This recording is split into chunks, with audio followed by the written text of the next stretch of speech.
Julian Hayda is a journalist and resident of Ukraine, and he is in Chicago tonight joining me live. But he had plans to return to Ukraine with his wife. I appreciate your time tonight. I think, first of all, in reading about the situation and the tension there today, something a construction worker in Kiev said struck me, Julian. He told the Associated Press, "I am prepared to fight. My family does not like this tension. Every day the news scares us more and more." This is your homeland. What is your reaction tonight to what we're seeing play out? Well, I think that construction worker that you saw is exactly emblematic of where most of the country is standing. Now, if you listen to a lot of analysts, they will say that Ukraine is a divided country. And I would argue that that is pretty old information, because since Russia invaded Ukraine, and even from earlier, 8 years ago for the first time, and occupied certain regions, including Crimea and eastern Ukraine,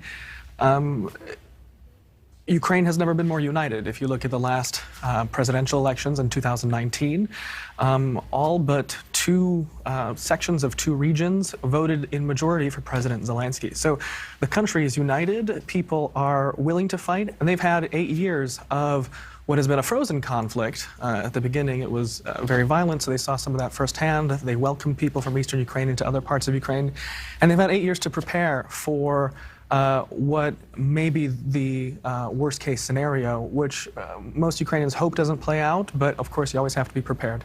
Do you have relatives and friends on the ground there? And if so, what are you hearing from them? Yeah, I have been studying in Ukraine for the last half a year or so. So I have about 70 classmates that are currently in a town right outside of the nation's capital, Kyiv. And, you know, many of them, as you can imagine,